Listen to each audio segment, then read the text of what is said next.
नमस्कार, times of Swaraj में आप सबों का स्वागत है और मैं हूं संतोष सिंह।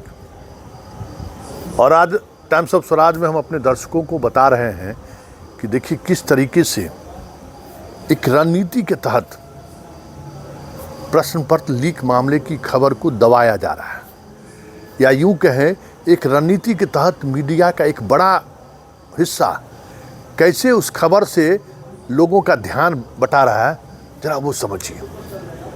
ये सवाल हम इसलिए कर रहे हैं कि हम अपने दर्शकों को, मेरी यह प्रवृत्ति रही है, चाहे हम जब अखबार में काम करते थे, जब टीवी चैनल में काम करते थे और जब अभी सोशल मीडिया के सहारे हम आपसे जुड़ रहे हैं, तो हमारी कोशिश हमेशा रही है कि कुछ न कुछ ऐसी रिपोर्ट हम करते रहते हैं जिस रिपोर्ट के सहारे समाज में, मीडिया में, ब्यूरोक्रेसी में, पॉलिटिक्स में क्या बदलाव हो रहा है वो ज़रूर आप समझिए।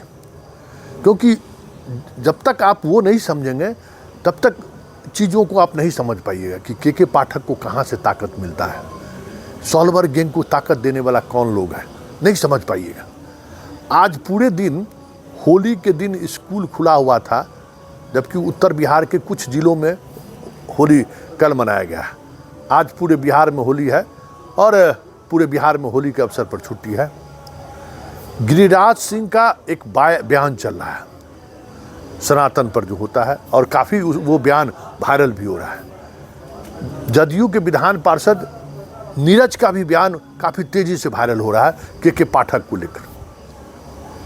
लेकिन बड़ा सवाल ये है, जिन सवालों को आपको समझने की जरूरत है, कि होली के दिन स्कूल खुले रहना और उसको लेकर बयान देना और उस बयान के सहारे एक बड़ी खबर को अंडर कवर करना, जरा इसको समझिए। हम पहले कह रहे थे कि बहुत कम हिस्सों में कल होली बनाया गया है, अधिकांश हिस्सों में, लेकिन ठीक है वो खबर चलनी चाहिए। लेकिन किसी पत्रकार ने क्या गिरिराज सिंह से ये सवाल किया कि आपके राज्य में प्रश्न पत्र लीक हुआ है, इस तरीके से परीक्षा में गैंग काम कर रहा है? नीरज के पास कभी कोई पत्रकार जाकर इस पर सवाल कर रहा है? संजीव जो विधान पार्षद है, पाठक को लेकर बड़ा एग्रेसिव है, किसी पत्रकार ने जाकर उनसे सवाल पूछा क्या कि प्रश्न पत्र लीक हो गया, उस पर आपका क्या कहना है? सो प्रश्न पत्र लीक को लेकर पिछले 72 घंटों में देखिए कोई खबर आई है किसी मीडिया हाउस में? क्या यूट्यूब चैनल पर कहीं कोई खबर है? जरा गौर करिए। सारे यूट्यूब पर जहां परीक्षा में सॉल्वर गैंग के लेकर जो खबरें चल रही थी, अचानक बंद हो गया है। और खबर वही है कि एक दौर में बिहार के सोशल मीडिया को एक अलग नैरेटिव सेट करने वाला जो ग्रुप था ना, जिसमें एक बड़ा यूट्यूबर्स भी था, एक वैशाली का कोचिंग चलाने वाला भी था, आजकल मुखिया बन गया है, एक बड़ा शख्सियत तो है ही। इन लोगों ने जो नैरेटिव सेट करने की कोशिश की बिहार में सोशल मीडिया के द्वारा, वो गैंग अचानक फिर सक्रिय हो गया है। और उसकी सक्रियता इस कदर बढ़ गई है जिसका अंदाजा शायद आपको ना हो।